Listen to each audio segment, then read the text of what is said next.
Time now for sports on 104.7 The Cave. Here's Ned Reynolds.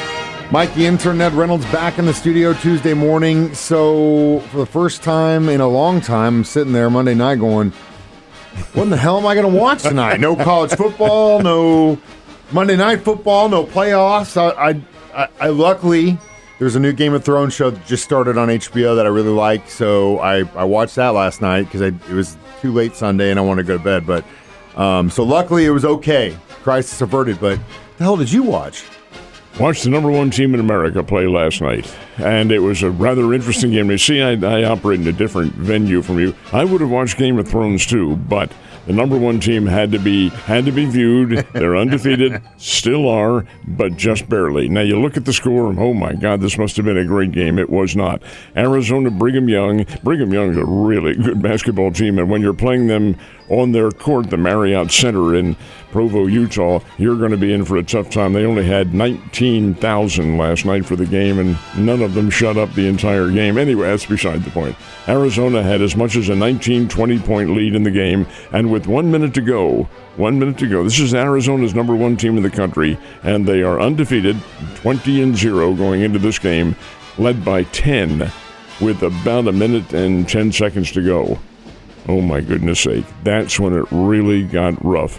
Arizona took their foot off the pedal. Here comes Brigham Young. And Brigham Young's good, folks. They're a really good basketball team with some great talent. Came back. It got to a very rough game. And seemingly to this reporter, all the calls went against Arizona. So from the foul line, here comes BYU, and they're connecting. They got it down to 1 point with a few seconds remaining. Had a chance to take the lead, did not do so. And Arizona wins it 86-83 in a close one. A 3-point win for the number one team, which is now 21-0 on the year. Arizona's very good. They're a very good team, but so is Brigham Young. That winning streak is going to come to an end somewhere, probably along the line. They have to still play KU. Yep. And I think they've already played K-State. But needless to say, this is a Big 12 conference, and anything can happen. BYU definitely almost got it. And don't you love how when the officials love to just let them play it until the crucial point of the game, then they start calling stuff. Exactly. Isn't that great? But yeah, I think BYU may have exposed something in Arizona last night. So we'll see.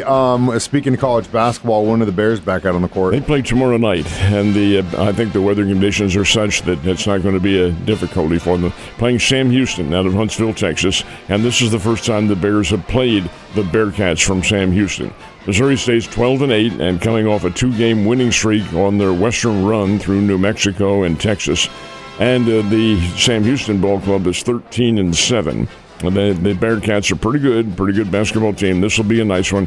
Sam Houston averages 84 points a game to the Bears 75. It's a very offense-oriented team. However, they're playing the Bears defense, which is a suffocating man-to-man. We'll see what happens. Could be interesting. That's tomorrow night, the Bears and Sam Houston. And, it is a league of parity, as they say. When it comes to the Pro Bowl selections, obviously the best of the best get called, but sometimes those guys can't go there because in some cases they're going to a championship game. Some probably due to injury, but you can't tell me they're at the bottom of the barrel and they're pick standards for the Pro Bowl yesterday. I have no idea. They showed relatively speaking, they showed a comparison the last time a Browns quarterback was picked to the Pro Bowl. It was like 06, 07. I don't even remember the guy's name. But they just showed the stats side by side. It's like, it's again like if you and I were compared against a regular quarterback, let alone a Pro Bowl caliber.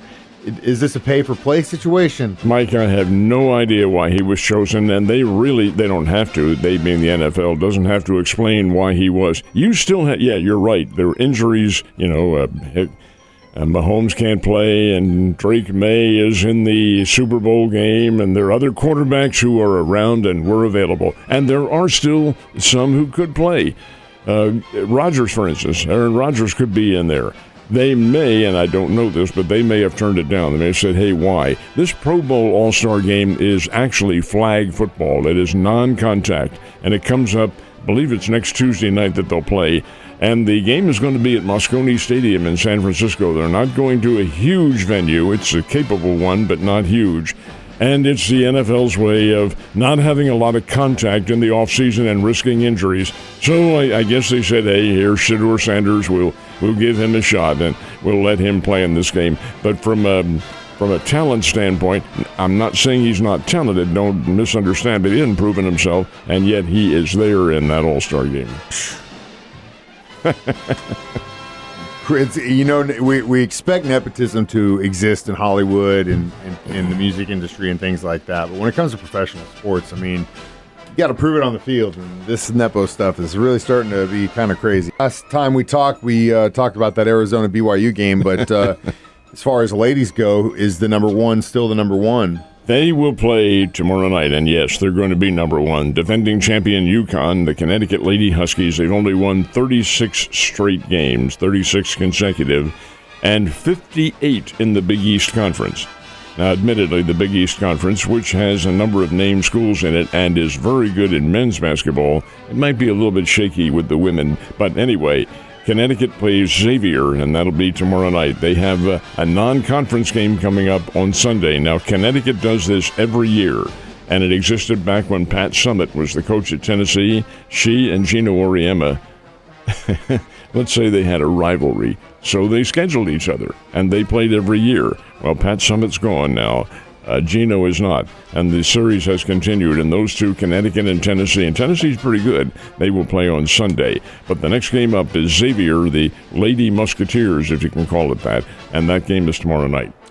Good luck to all the women on the court. Now, there were some rumors swirling around late last week over the weekend that a former quarterback may have become the coach of the Buffalo Bills, but that is not to be. He has withdrawn his name from. Phillip Rivers is out. He has said thanks, but no thanks. And he had the big comeback this year as the oldest player in the NFL and didn't do badly. He could still play. He has been and will continue to coach high school football in the state of Louisiana, I believe is where he is. It's an academy team that he coaches, and they're probably pretty good.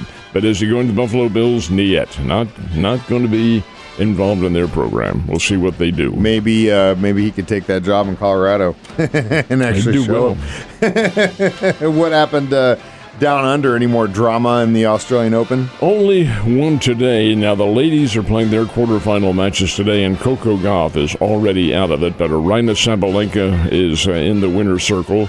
But and the men played yesterday, all except Novak Djokovic, who did not have to play. Why? He was a walkover. That's the tennis term for getting in because your player can't play. And he was up against an individual who pulled out because of an abdominal injury that was just too painful for him to continue. So Djokovic gets a reprieve and now automatically gets in the quarterfinals, and he will play tonight. Djokovic is going to play Lorenzo Musetti, who's a pretty doggone good tennis player. This will be a good test. But for Djokovic, who's he's pushing 40 years old, and that's old in tennis.